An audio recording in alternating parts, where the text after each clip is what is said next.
Evet, kanalıma hoş geldiniz arkadaşlar. Şimdi size bu çanta modelinin anlatımını göstereceğim size. Kanalıma abone olup beğeni, yorum yapmayı unutmayın arkadaşlar. Evet, çantamızın eni şu şekilde 38 santim. Şu şekilde 38 santim. Evet, çantamızın uzunluğu, bu kenar kısmının uzunluğu 23 santim. Orta kısmımızın uzunluğunu vereyim ben. 13 santim. Ve askımızın uzunluğunu vereyim. Şu şekilde.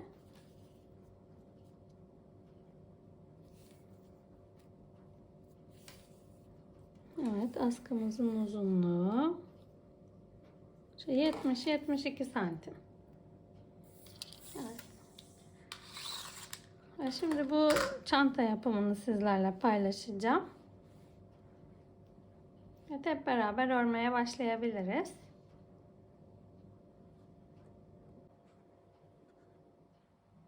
Evet, çantamızı 4 milim tığla örüyoruz ve bu şekilde 100 gramlık 150 metre olan bir ipimiz var. Evet, tığ numaram 4 numara. Makrome ipi, polyester bir makrome ipi, %100 polipropilen bir ip. Evet, renk numarası falan yazmıyor bunda. 100 gram ve 150 metre ipe ihtiyacımız var. 3 tane bu ipten aldım ve 2,5 tane gitti bu ipten. Evet, 3 tane sizde, yani 300 gramlık ip alırsanız 250 gram ip yeterli olur bu çantamız için. Evet, çantamızı örmeye başlayabiliriz. Modelimizi örmeye başlayabiliriz. 4 milim tığımız var ve polyester makrome bir ip kullandım. Bu şekilde halkamızı yapalım. Ve bir tane ilmek çıkaralım. Bunun içinden sıkıştıralım. Şimdi buraya bu şekilde zincirler çekiyoruz. 2, 3, 4, 5, 6, 7, 8, 9, 10, 11, 12, 13, 14, 15, 16, 17, 18, 19, 20, 21, 22, 23, 24, 25, 26, 27, 28, 29, 30, 31, 32, 33, 34, 35, 36, 37, 38, 39, 40, 41, 42, 43, 44, 45, 46, 47, 48, 49, 50, 51, 52, 53, 54, 55, 56, 57, 58, 59, 60, 61, 62 tane zincirimizi çektik. Şimdi 5 tane de fazladan çekiyoruz. 62, 63, 64, 65, 66, 67 tane zincirimiz oldu. Şimdi bu zincirlerimize bu şekilde batmayacağız. Bu şekilde yan çevirip buralarından batacağız. Evet, başlayalım örmeye. Şimdi ipimizi doluyoruz ve 1 2 zincir atlıyoruz. Üçüncünün bu tepesinden, buradan ilmeğimizi doluyoruz tığımıza. Şimdi 1 2, yine üçüncüden bu şekilde ilmeğimizi çıkarıyoruz. Ve buraya dörtlü trabzan yapacağız. 1 2 3 4. Evet, dörtlü trabzanımızı yaptık. Tekrar doluyoruz. Ve yapmış olduğumuz dörtlü trabzanın 1 2, bu ortadakine, yani 4 kez de çıkardık. İkinci çıkardığımızı alttan şu şekilde tığımızı takalım ve dolayalım ipimizi. Ve yine bu zincirlerimizin bu şekilde yan çevirdiğimizde burada oluşan tepeciğinden batalım ve bir ilmek çıkaralım. Ve yine buraya dörtlü trabzan yapacağız. 1 2 3 4. Evet, 2 trabzan sırası aynı anda ilerliyor böyle. Daha çabuk bitiyor modeller. Tekrar dolayalım. Ve yine bu ortadaki çizginin en ucundaki tekli ilmeğinden bu şekilde batalım. Ve böyle ipimizi dolayalım öne doğru. Ve yine buradaki zincirimizin bu tepesinden, ortasındaki tepecikten tığımızı geçirelim. 1 2 3 dörtlü bir trabzan daha yaptık. Bu şekilde 2 kat ikili trabzanımız görünüyor. Yani bir dörtlü trabzan yapıp 2 tane sıra oluşturmuş oluyoruz şimdi. 2 tane ikili trabzan sırası gibi düşünün. Ama bir örüşte oluşturuyoruz bunu. Tekrar tığımıza doladık. Yine anlatayım. Ve buradaki trabzanımızdan bu şekilde batıp ipimizi öne doğru alalım. Ve buradaki zincirin bu ortasındakinden tığımızı geçirip bir ilmek çıkarıp bu şekilde 1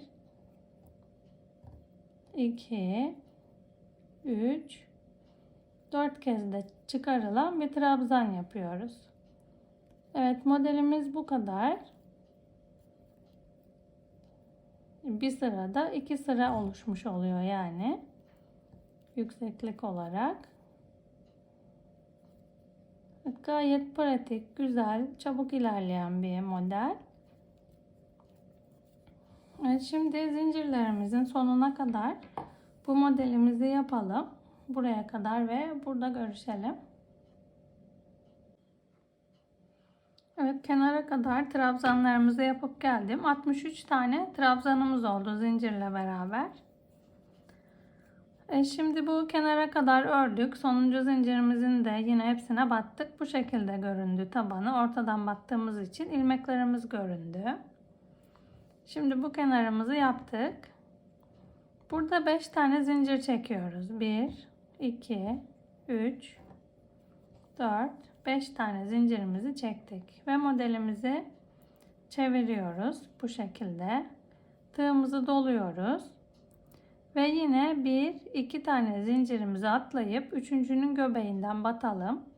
Tığımıza yine dolayalım. Bu en dibine değil, çünkü bunun trabzanı sayılıyor.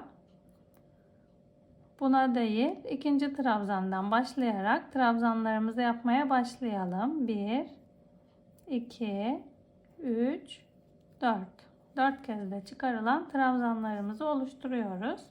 Yani bir sırada 2 trabzan yapmış oluyoruz. Bir örüşte bu şekilde doluyoruz. Ve buradaki trabzanımızdan ilmek alıyoruz. Bu şekilde batıyoruz. Şu ortadaki trabzanımızın şu dışında olana batıyoruz. İpimizi öne alıyoruz. Buradan sıradaki trabzandan bir ilmek çıkaralım. Ve bu şekilde 1 2 buna batıyoruz bir sonrakinde buradaki ilmeğe. 3 4 4 kez de çıkardık. Tekrar doluyoruz. Buradaki bu ortadaki çizginin devamı olan en uçtakine batıyoruz. Tığımıza doluyoruz. Ve bu normal trabzanımızın tepesinden bir ilmek çıkarıyoruz. Ve buna batıyoruz. Aşağıya inerken, trabzanımızı oluştururken. 1 2 3 4 4 kez de çıkardığımız trabzan yaptık. Tekrar dolayalım. Yine bu tek trabzanımıza battık. İpimizi öne aldık. Normal trabzanımızın tepesine batıp bir ilmek çıkarıp burada 1 2 3 4 kez de çıkarılan trabzan yapıyoruz. Evet, bu şekilde biraz hızlı örerek de göstereyim. Evet, bu şekilde taktık. Bunu aldık, taktık ve trabzanımızı normal yapar gibi 4 kez de çıkardık. Taktık. Buna battık, taktık ve normal dörtlü trabzanımızı yapıyoruz burada. Evet, modelimizi anlatması bu kadar. Bu şekilde. Çok basit, çok çabuk yürüyor. Çok kolay. Hem kolay hem de trabzan sıramız birden artmış oluyor. Zaman tasarrufu yani. Evet, bu şekilde çok basit bir örüşte 2 trabzan sıramız bitmiş oluyor. Bu modelimiz sadece trabzanlardan oluşuyor. Başka hiçbir işlem yapmıyoruz. Kenarımız bu şekilde görünüyor.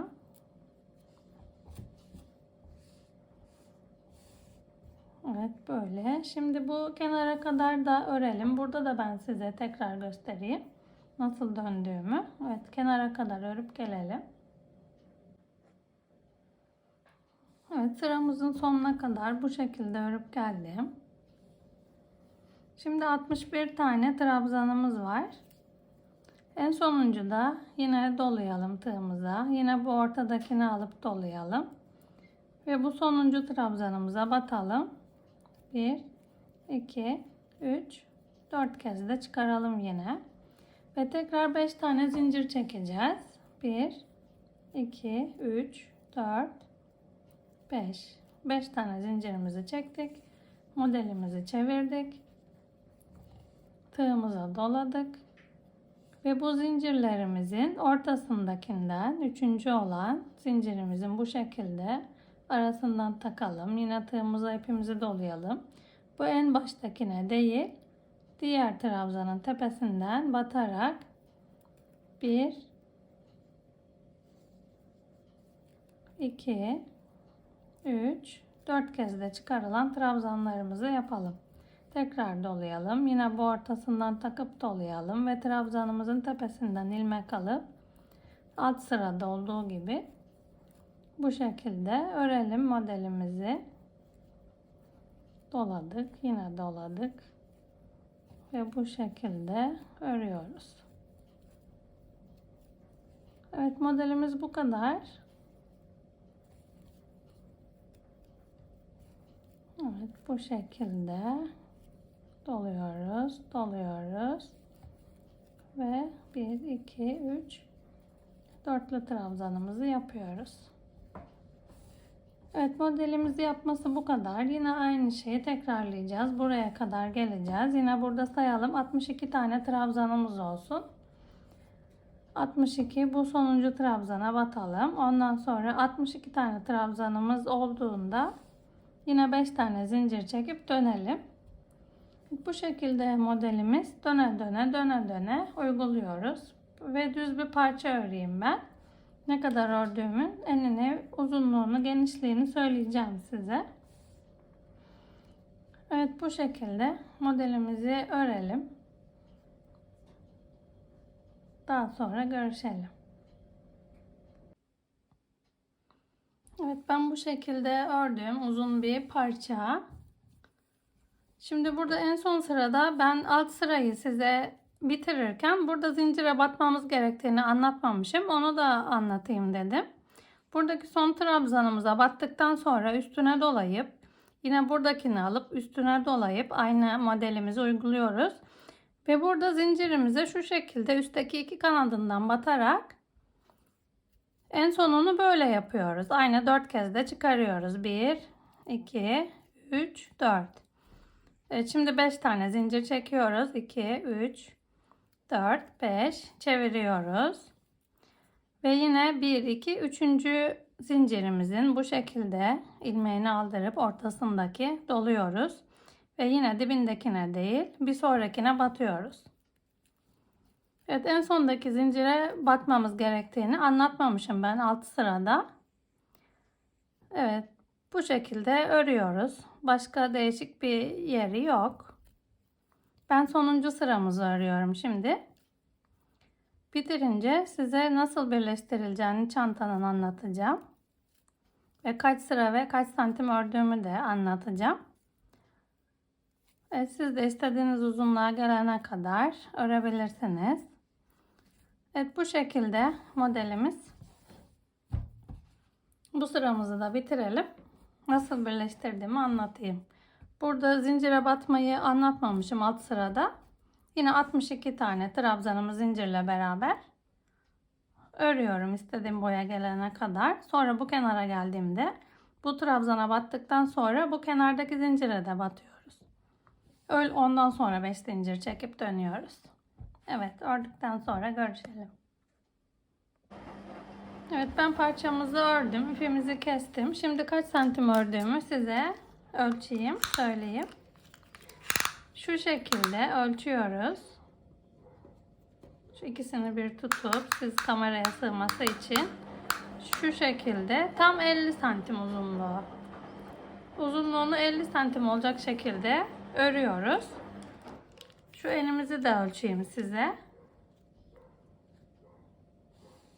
Şuradan şöyle kaydıralım. Enimiz de 38-39 santim. Şu şekilde. Evet, 38 santim enimiz. Şöyle göstereyim. Evet, enimiz 38 santim. Uzunluğu da 50 santimdi. Parçamızın. Evet, şimdi bu çantamızın nasıl birleştireceğimi size anlatayım. Bu şekilde ikiye katlıyoruz modeli. Ve buraya bir şerit öreceğiz. Bu kenarlarını dikip de. Şimdi buraya öreceğimiz şeriti nasıl ördüğümü size anlatayım. Evet, ortasına bağlama şeritini örmeye başlayabiliriz. 4 milim tığla örüyorum. Bu şekilde halkamızı yapalım ve içinden tığımızı geçirip buradan bir ilmek çıkaralım. Şimdi buraya 40 tane zincir çekeceğiz. 2, 3, 4, 5, 6, 7, 8, 9, 10, 11, 12, 13, 14, 15, 16. Bu şekilde 40 tane zincirimizi çekip gelelim. 40 tane zincirimizi çektikten sonra 5 tane daha zincir çekelim. 1, 2, 3, 4, 5 ve tığımıza dolayalım. Şimdi burada 1, 2 zincirimizi atlayıp üçüncünün ortasından bu şekilde ilmek çıkaralım ve tığımıza dolayalım. 1, 2 zincir daha atlayıp üçüncü zincirin ortasından yine bu şekilde bu ilmeğinden aldıralım ve bir ilmek çıkaralım. Şimdi buraya dörtlü trabzan yapacağız. Aynı modelimizde başladığımız gibi başlıyoruz. 1, 2, 3, 4. Tekrar dolayalım. Ve bu ortadaki ilmekten yine takalım. Tığımıza dolayalım. Ve zincirlerimizin bu tepeciklerinden çıkarıyoruz ilmekleri. Buradan bir ilmek çıkaralım. 1, 2, 3, 4'lü trabzan yapalım. Yine doluyoruz. İlmeğe takıp doluyoruz. Zincirin göbeğine takıp ilmek çıkarıp 1, 2, 3, 4'lü trabzan yapıyoruz. Evet, bütün zincirlerimiz bitene kadar bu şekilde dörtlü trabzanlarımızı yapalım. Zincirlerin bu ortasındaki tepelerden çıkarıyoruz ilmeklerimizi. Bu şekilde trabzanlarımızı yapalım. Daha sonra görüşelim. Bu baştaki zincirle beraber 41 tane dörtlü trabzanımız oldu burada. Sonuncu zincirimize de batmıştık. Şimdi burada 5 zincir çekelim. 1, 2, 3, 4, 5 ve modelimizi çevirelim. Yine bu kenardaki zincirlerin göbeğinden 1, 2 zincir atlıyoruz. Üçüncünün göbeğinden bu şekilde takıp dolayalım. Ve ilk baştaki trabzana değil, diğer trabzandan bir ilmek çıkararak dörtlü trabzan yapalım buraya. 1, 2, 3, 4. Yine dolayalım. Ortasındakinden yine takalım. Ve sıradaki trabzandan ilmek çıkarıp 1, 2, 3, dörtlü trabzan yapalım. Evet, bu şekilde sıramızın sonuna kadar gelelim. Yine trabzanlarımızı yapalım buraya kadar. Ve 40 tane trabzanımız oldu şimdi. En sonuncu da yine tığımıza dolayalım ve burada çekmiş olduğumuz beşli trabzanların zincirin en üstündeki zincirinden bu şekilde üstteki iki kanadını tutturarak buradan bir ilmek çıkaralım. Bir üstüne dolayalım. Bu ortadaki ilmeği de takıp üstüne dolayalım. Ve yine zincirimizden takıp bir ilmek çıkararak buraya dörtlü bir trabzan yapalım. Evet, şeritimizin eni bu kadar. Buraya bir zincir çekelim ve ipimizi kesip bu uçlarımızı kaybedelim modelimizin içinde. Evet, ölçüsünü vereyim ben şimdi. Evet, uzunluğu 26 santim oldu. Eni de 4,5 santim. 4,5 santim eni. 24-25 santimde uzunluğu oldu. Bu şekilde örelim. Uçlarımızı kaybedelim ve görüşelim. Çantamızın askısını öreceğiz şimdi. Yine bu şekilde bir halka yapalım ve içinden bir ilmek çıkaralım. Ve buraya bu şekilde 120 tane zincir çekelim. Bu şekilde 120 tane zincirimizi çekip gelelim. Evet, 120 tane zincirimizi çektik. Yine bu trabzanlarımızı bu zincirlerimizin bu şekilde tutmuyoruz. Bu şekilde yan çevirdiğimizde bu ortalarında görünen tepeciklerden öreceğiz yine trabzanlarımızı aynı modeldeki gibi. 120 tane zincirimizi çektikten sonra 5 zincir daha çekelim. 1, 2, 3, 4, 5. Evet, tığımıza dolayalım. Yine 1, 2, 3. zincirin göbeğinden bu şekilde tığımızı geçirelim ve tığımıza dolayalım. 1, 2, 3. Yine 3. zincirimizden tığımızı geçirip bir ilmek alıp ve dörtlü trabzanımızı yapalım yine modeldeki gibi aynı. 2, 3, 4 tane de çıkarılan trabzanımızı yaptık. Şimdi bu şekilde yine tığımıza doladık ipimizi ve ortadaki ilmekten bu şekilde tığımızı taktık ve yine ipimizi doladık üstüne ve zincirimizin bu ortasındaki tepecikten bir ilmek çıkardık ve 1, 2, 3, 4 kez de çıkarılan bir trabzan yaptık. Yani burada da yine bir sırada 2 trabzan sırası aynı anda örmüş oluyoruz. Daha çabuk yürüyor. Bu şekilde taktık. Ortasındakine takıp doladık. Zincirimizden bir ilmek çıkardık ve dörtlü trabzan yaptık. Yani bir örüşte 2 trabzan sırası elde ediyoruz yine. Askımızı yaparken de aynı çanta modelimizdeki gibi. Evet, bu şekilde şimdi modelimizi, trabzanlarımızı zincirlerimizin sonuna kadar yapalım. Bu zincirle beraber 121 tane trabzanımız olacak burada. Daha sonra 5 tane zincirimizi çekip geri dönelim. Ve bir tane daha dörtlü trabzan sırası yapalım. 4 kez de çıkarılan trabzan sırası. Yani bu modeli 1, 2, 3 kez uygulayıp gelelim. Yani üst üste 3 kez 3 sıra yapmış olacağız aynı modeli. Şimdi bunu bitirince döneceğiz. Bir sıra aynısını yapacağız. Sonra tekrar 5 zincir çekip döneceğiz. Ve bir sıra daha yapacağız. 1, 2, 3 sıra bu modeli uygulayıp gelelim. Evet, 3 sıra boyunca modelimizi uyguladım ben. 1, 2, 3 sıra yaptık. Şimdi eninin ölçüsünü vereyim. Eni 6 santim. Yani şu şekilde eninin uzunluğu 6 santim. Evet, bir de boyunu verelim askımızın. Şu şekilde ölçelim. Evet, 77 santim. Evet, askımızın uzunluğu 77 santim. Evet, 77 santim. Şöyle. Evet, askımızı yapması bu şekilde. 3 sıra boyunca ördük. Şimdi burada en son bitirdiğimizde bir zincirimizi çekelim. Ve dikmek için biraz uzunca bir ip bırakalım. Burada. Şu şekilde. Bayağı uzunca bir ip bıraktım. Yani yetmezse ekleyeceğiz. Yeterse bu yeterli olur. 1 metre kadar bir ip bıraktım. Evet, askımızın örülüşü bu şekildeydi. Şimdi çantamızın birleştirilişini, dikişini anlatacağım.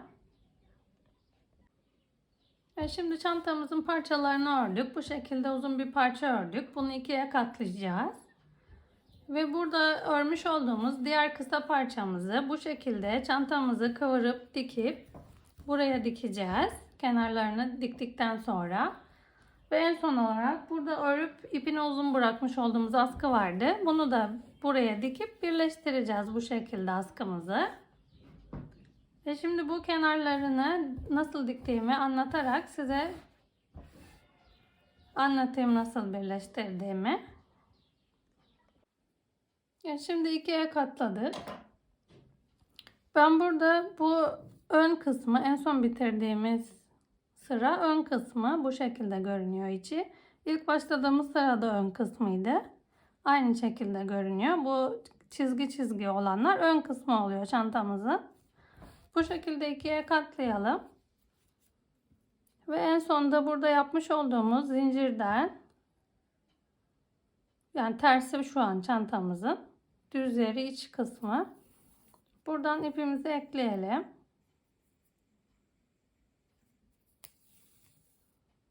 Şu şekilde halkanın içinden geçirelim. Bir kez daha aynı şeyi yapalım. Düğüm olsun burada. Evet, bu şekilde ipimizi ekledik. Çantamızın ters yüzündeyiz şu an. Ve diğer karşıdaki de bu zincirimizin en üstündeki 5. çektiğimiz yani zincirden bu şekilde iğnemizi takalım.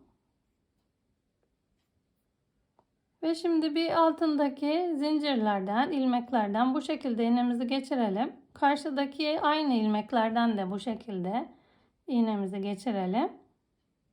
İki kanadından da tutturalım.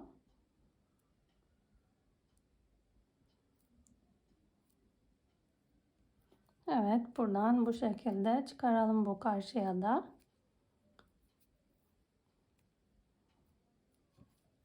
İpimizi tuttu herhalde. Bir daha geçirelim. Şimdi bir alttaki ilmeklerden yine bu şekilde geçirelim iğnemizi. Ve karşısına denk gelenlerden de aynı şekilde. Bir altındakinden, bir o karşıdan, bir bu karşıdan ipimizi geçire dikeceğiz çantamızı.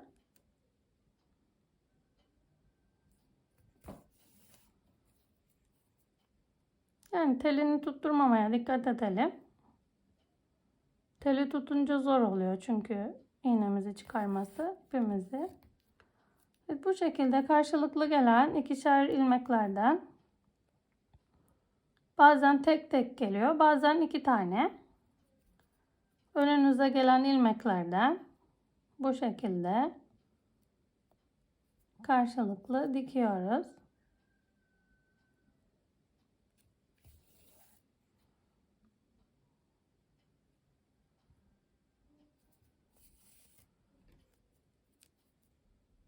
Evet, dikme işlemi bu kadar. Bir o karşıdan, bir bu karşıdan ilmeklerimizi birbirine tutturalım. Evet, bazen tek, bazen çift. Nasıl denk gelirse.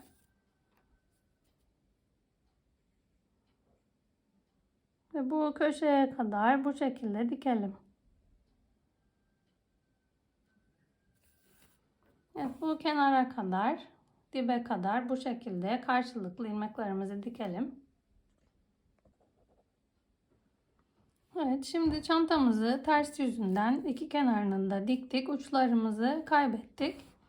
Ve çantamızın ön yüzünü çevirdik. Burada yan çizgi olan taraf ön yüzüydü. Bitiş sırasında. Evet, şimdi burada çantamızın bu şekilde göründü bu arada. Dikiş yerleri önünden. Şimdi çantamızın bu dip kısmından, şuradaki dip kısmından şu bir trabzan sırası değil, bir üstündeki ön trabzan sırasının üstünden bu şekilde kıvıralım. Evet, ve buradan şimdi sayıyoruz kaç tane trabzanımız var. 1, 2, 3, 4, 5, 6, 7, 8, 9, 10, 11, 12, 13, 14, 15, 16 sıra trabzan sıramız var. Şimdi buradaki trabzan sıralarımızın yarısını, şimdi bu modelimizin şu sıradan başlıyoruz. Kıvıracağımız yerden. 1, 2, 3, 4, 5, 6, 7, 8. Evet. 16 sıra trabzanımız vardı. Burada yarısından bu şekilde katlayıp bu alttaki kat yerinden şu şekilde tutuyoruz. Şimdi bu üstte kalan çantamızın ağız kısmını da bu şekilde içe doğru kıvırıyoruz. Aynı hizada, aynı sıra olduğu için aynı denk geliyor burası. Evet ve burada ortasından, çantamızın eninin ortasından herhangi bir trabzan sırasından bu şekilde iğnemizle ipimizi geçiriyoruz. Yukarı doğru. Tellerini tutmamasına dikkat edelim. O zaman düzenli çıkmıyor iğnemiz. Sert oluyor. Evet, bu şekilde iğnemizi herhangi bir boşluktan çıkardık. Burada fazlalığımız kalsın, düğümleyeceğiz. Şimdi arada bir iki trabzan atlayıp yine aradan aşağıya doğru bu şekilde alt kısma doğru. Yine burada da arada 2-3 tane trabzanımız kalacak. Buradan herhangi bir boşluktan ipimizi çıkaralım. Evet, bu şekilde çok fazla dar olmasın, çok fazla geniş de olmasın. Rahat bir şekilde. Şu şekilde burada düğüm atıyoruz ipimize. Çok sıkmıyorum. Bir düğüm daha atalım. Hatta bir düğüm daha atalım. Şimdi bu iplerimizi çantamızın iç yüzüne geçirip burada içine doğru çekip orada kaybedelim bu uçlarımızı. Ve çantamızın içine doğru çekelim ve kaybedelim. Evet. Bu şekilde bu uçlarımızı burada kaybedeceğiz. Aynı burada yapmış olduğumuz, şimdi göstermiş olduğum işlemi bu yüzünü çevirip de burada da uygulayacağız. Aynı şekilde burada da düğümleyelim. İpimizi takıp da daha sonra görüşelim. Şimdi iki tarafında ben bu şekilde bağladım. İki tarafını da aynı şekilde bağladım. İplerimizi içine doğru çektim. Daha düğümleyip kaybetmedim. Evet, şimdi bu şekilde göründü çantamız. Burada küçük bir parça örmüştük. Şimdi bu parçayı buraya dikeceğiz. Bu şekilde döndüreceğiz. Ve burada birleştireceğiz. Düz olduğuna dikkat edelim. Evet. Şimdi bu şekilde doladık. Çantamızın tabanına doğru. Şurada dikelim. Aynı bu yanlarını diktiğimiz gibi birleştirelim. Tabii tersi düzü yok. Burada şimdi bu parçamızın. Bu şekilde ipimizi buraya düğümleyelim.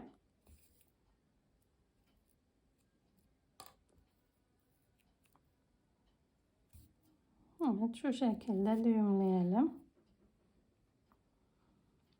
Ve burayı şu şekilde birleştirelim. Burada ilmeği bu şekilde ikisini bir takalım. En kenardaki ilmeği. İki kanadından tutturalım. Ve şimdi düğüm yaptığımız yerden iğnemizi takalım. Ve bu karşıya geçirelim.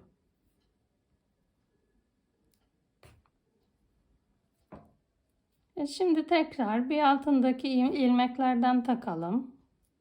Ve karşıdan yine iki kanat ya da tek kanat tutturalım bu şekilde. Burayı böyle dikeceğiz. Çantanın yanlarını diktiğimiz gibi değil. Bu şekilde üstten dikeceğiz.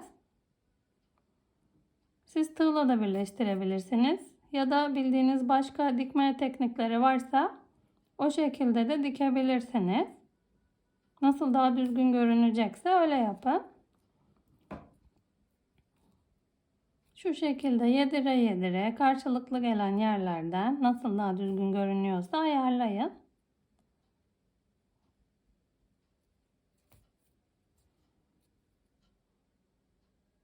Şu kenar kısımlarının eşit olmasına dikkat edin sadece. Başlangıcı bitişi.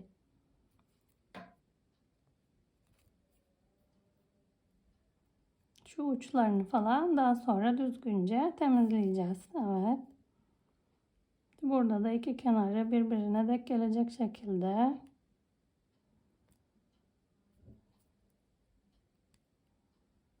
tutturalım. Evet.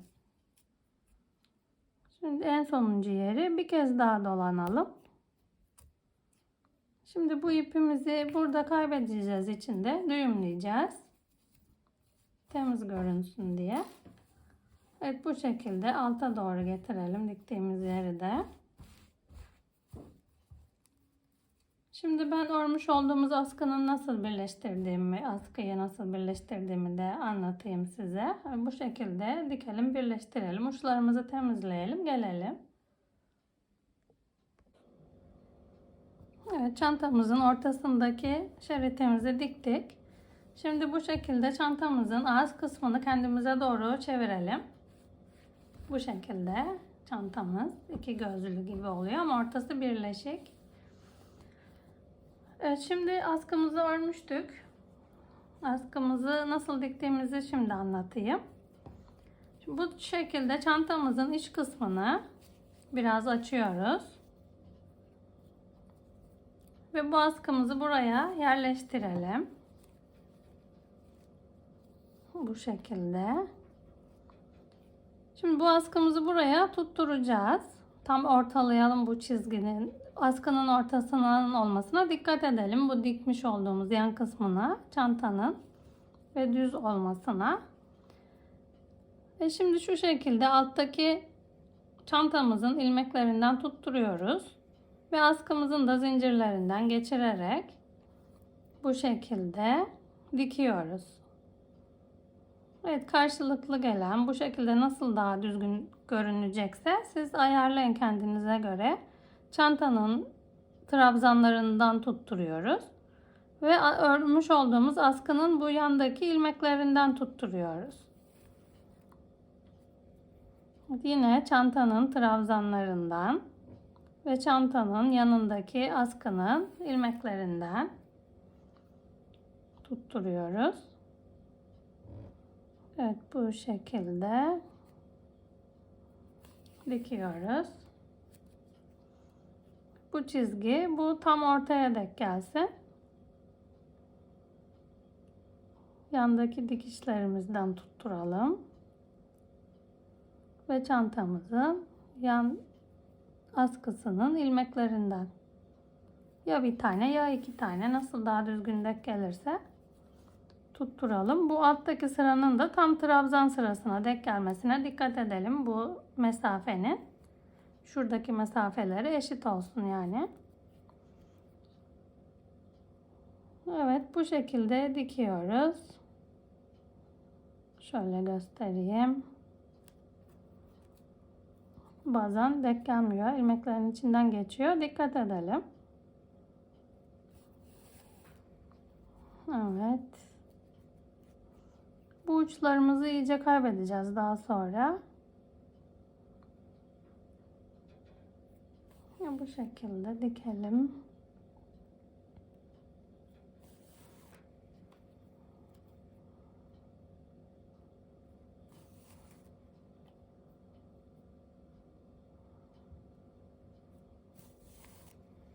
Evet, şimdi yana doğru, yukarı doğru dikeceğiz.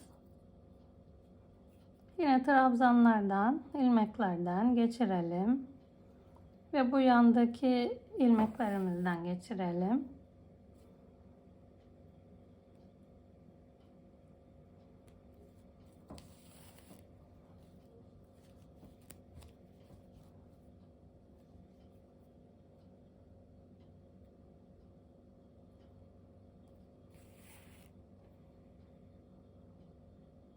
Yani düzgün gelecek şekilde, belirli bir yöntem yok.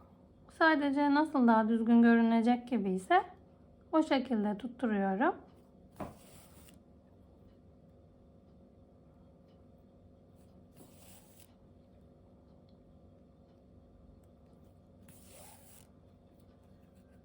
Evet, arada sıkıştıralım.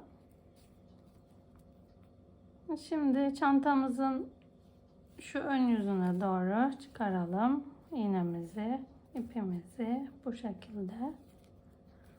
Şimdi bu üst kenarını dikiyoruz aynı şekilde. Buradan çıkardık. Yine ilmeklerimizden tutturarak nasıl daha düzgün denk gelecekse hem sapımızdan hem çantamızın bu bitiş ilmeklerinden, trabzanlarımızın üst sırasından tuttura tuttura dikeceğiz.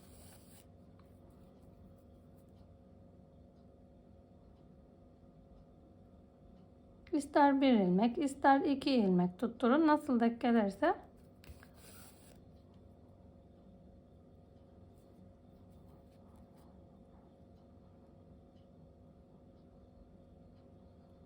Bu şekilde dikelim.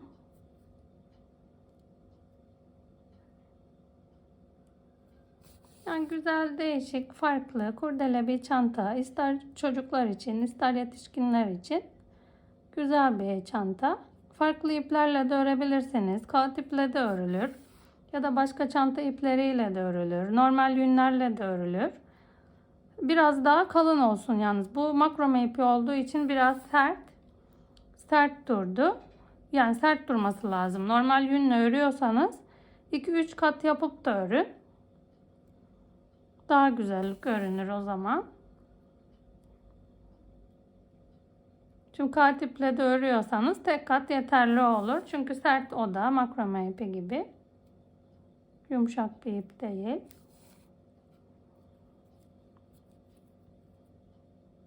En sonunda bu şekilde ilmekleri tutturalım. Bir kez daha dönelim köşeyi, sağlam olsun. Şimdi çantamızın iç yüzüne alalım ipimizi. Ve askımızın bu kenarını da yine aşağıya kadar ilmeklerden geçirerek tutturalım.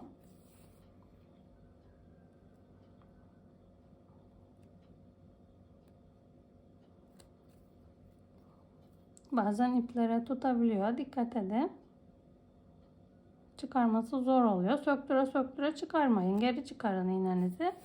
Ya da yün iğnesiyle dikin. Ucu küt olan iğnelerle. O zaman tel tutmaz.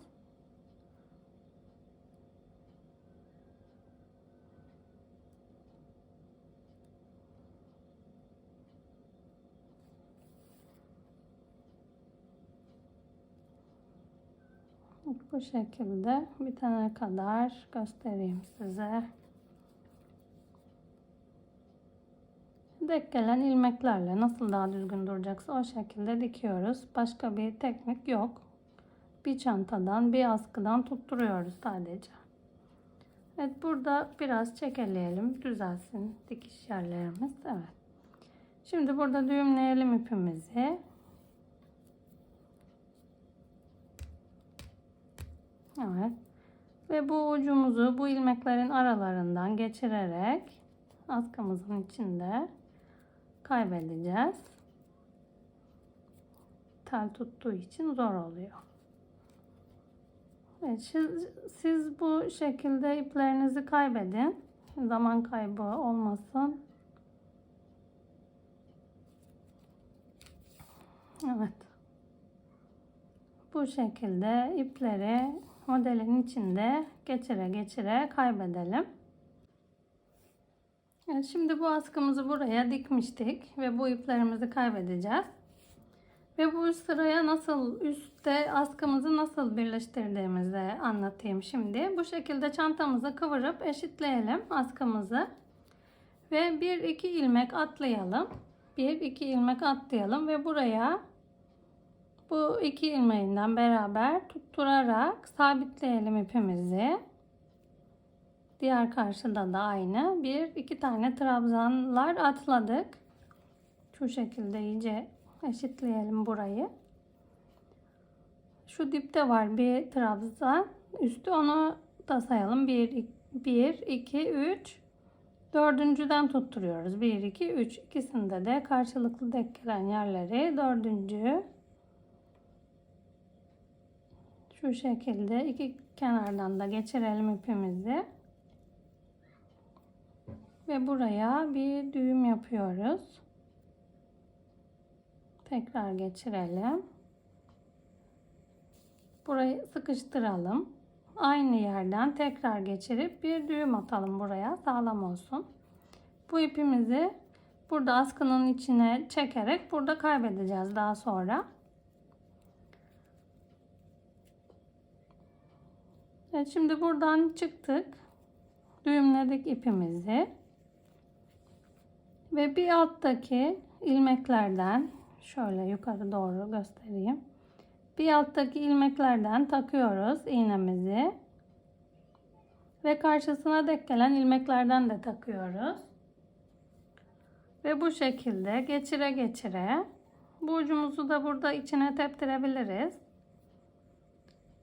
Şimdi çıkarmış olduğumuz karşıdaki ilmekten buradan geçirmiştik biraz önce. Bir sonraki ilmekten geçirelim ve karşısına denk gelen bu çıkmış olanın bir altı karşısına denk gelen ilmekten de geçirip bu şekilde sıkıştıralım. Evet, tek tek bu şekilde ilmeklerden karşılıklı geçirelim, sıkıştıralım. Bir alttakinden geçiriyoruz. Bu şekilde sıkıştırıyoruz. Evet, tek tek bütün ilmeklerden karşılıklı denk gelen geçirip ipimizi çekiştirip sıkıştıralım. Evet, burayı bu şekilde birleştireceğiz. Evet, burada askımız bitene kadar burayı karşılıklı gelen yerlerden birleştire sonuna kadar dikmeyeceğiz. Burada aynı burayı diktiğimiz gibi bir mesafede bırakacağız. Ve çantamıza bu şekilde burasını da dikeceğiz.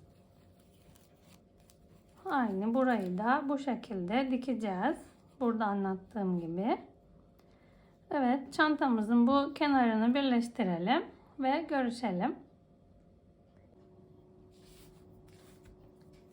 Şimdi bu şekilde sapımızı birleştirip geldik. Burada 10 tane trabzan kalana kadar birleştirmemizi yapalım. 1, 2, 3, 4, 5, 6, 7, 8, 9, 10. 10 tane trabzan kaldığında çantamıza dikmeye başlayacağız. Bu şekilde çantamızın iç kısmını çevirelim biraz. Ve sapımızın tabi düz olmasına dikkat edelim. Evet, bu şekilde buraya yerleştirelim.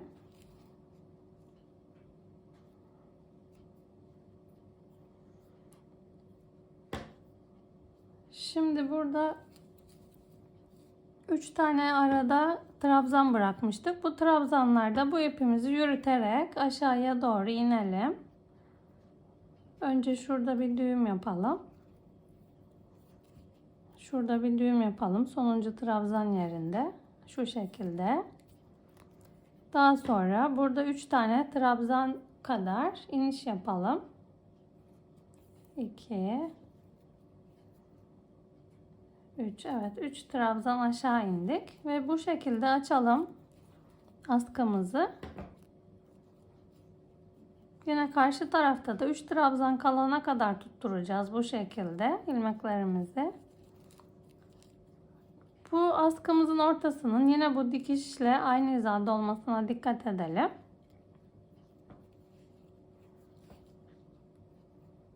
Evet, şimdi dikmeye başlayabiliriz. Şimdi bu sonuncu yaptığımızı şu şekilde çantamızla beraber tutturalım.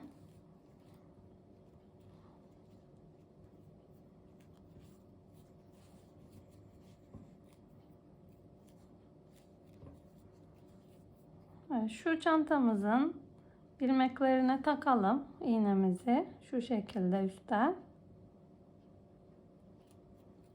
Ve askımızın da bu şekilde ilmeğine takalım. Ve buraya sabitleyelim. Şu şekilde çevirelim. Nasıl daha rahat dikerseniz öyle siz kendinize göre ayarlayın. Şöyle daha iyi görmeniz için. Evet. Ve çantamızın kenarına bu şekilde tutturduk burayı. Bir kez daha döndürelim. Burası da sağlam olsun.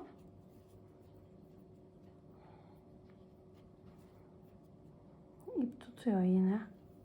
Evet. Evet, sabitledik burayı. Şimdi bunu buraya dikebiliriz. Evet, askımızın ortasının çantamızın ortasına denk gelmesine dikkat ediyoruz. Şimdi başlayalım. Bu şekilde yine çantamızın trabzanlarından takalım iğnemize. Ve çantamızı, askımızın da ilmeklerinden bu şekilde geçirelim iğnemizi. Karşı tarafı diktiğimiz gibi şimdi aynı yöntemle bir trabzanlardan bir askımızın ilmeğinden olacak şekilde dikelim yine. Askımızı da çantamıza.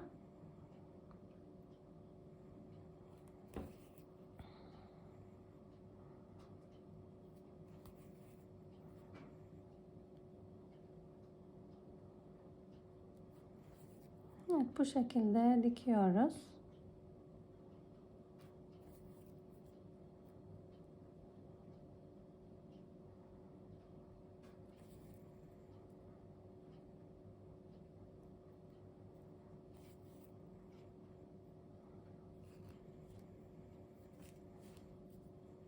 Evet, çok sık olmasın, çok bol da olmasın.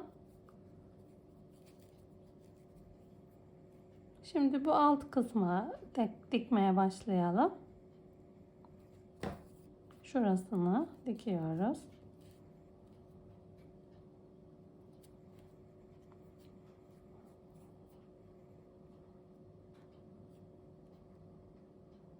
Yine trabzanlara tutturarak dikelim. Bir çantamızın trabzanlarından, ama hepsine batmıyoruz trabzanın. Sadece bir ya da iki ilmeğine batıyoruz.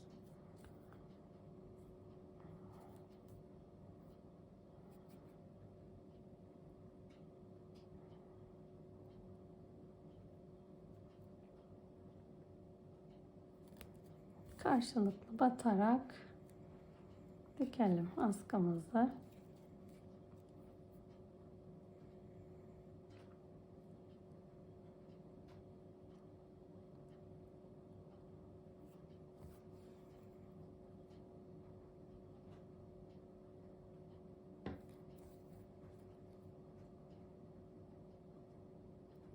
Yani sizin için nasıl daha düzgünse dikiş tekniği, farklı dikiş teknikleri varsa daha kolay, daha düzgün görünen, siz o şekilde de dikebilirsiniz.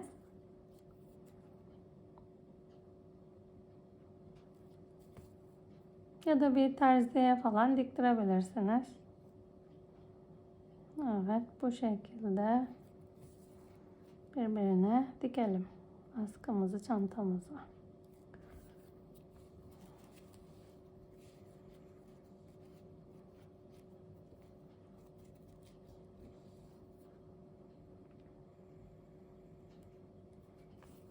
Evet, köşeye kadar geldik yine.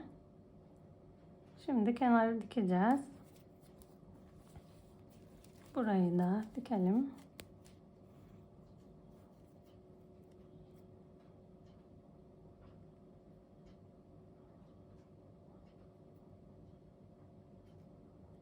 Yine ilmeklere tutturuyoruz.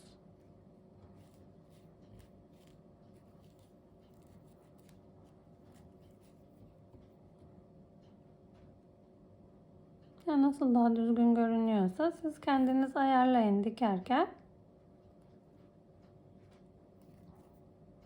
Yani bir çantadan, bir askıdan ilmek tutturarak dikeceğiz.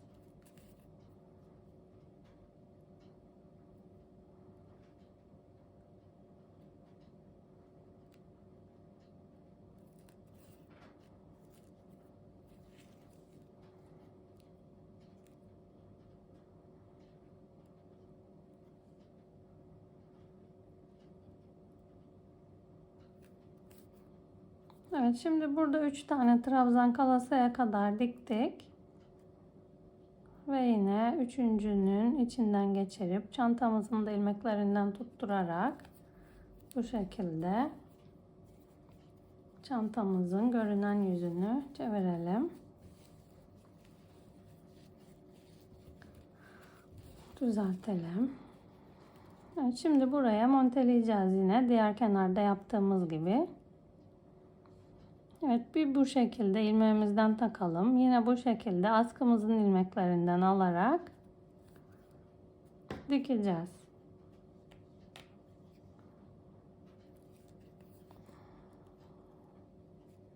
Bir bu yüzden, bir o yüzden.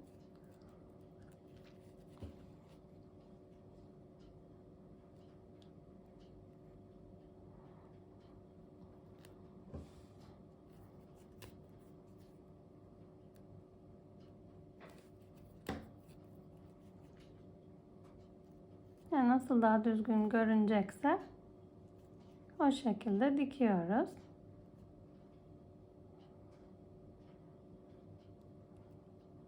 Şu ilmeklerimizden geçirelim.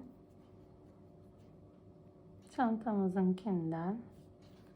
Hem çantamızın hem askımızın ilmeklerinden tutturarak dikelim.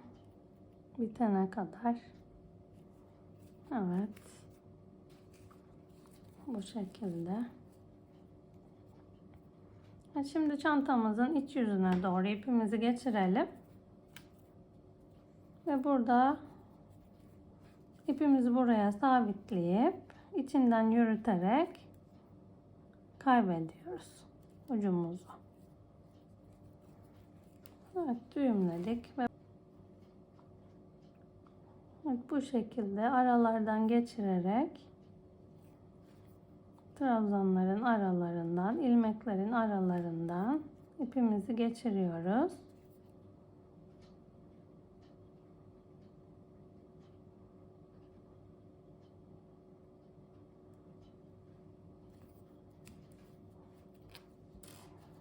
Yani biraz ilerlettikten sonra keselim ipimizi. Evet, bu kadar. İçinde olan başka iplerimiz varsa onları da keselim, temizleyelim ve çantamızın bitmiş haliyle görüşelim. Evet, çantamızın anlatımı bitti arkadaşlar. Bu şekilde diktik askılarımızı da. Evet, bu şekilde. Evet, diktikten sonra böyle oldu askımız. Evet, çantamız bu şekilde. Evet, çantamızın tersi de bu şekilde. Önü de bu şekilde. Evet, burada 2 tane gözümüz var. Gördüğünüz gibi. Bu şekilde. Evet, ortak bir çanta. Burada bir ayrım yok. Aynı göz kullanılıyor. Siz isterseniz birleştirmeden önce astar dikebilirsiniz. Evet, çok güzel bir çantamız. Çok güzel görünüyor. Ben çok sevdim. Çocuklar için de uyarlayabilirsiniz. Zincir sayısını daha az başlayarak. Evet arkadaşlar. Instagram'da, Facebook'ta, Pinterest'te hepsinde Funda'nın El İşleri sayfalarımın ismi. Beni orada da takip edip beğeni yapıp yorum yapmayı unutmayın arkadaşlar. Başka güzel modellerde görüşmek üzere.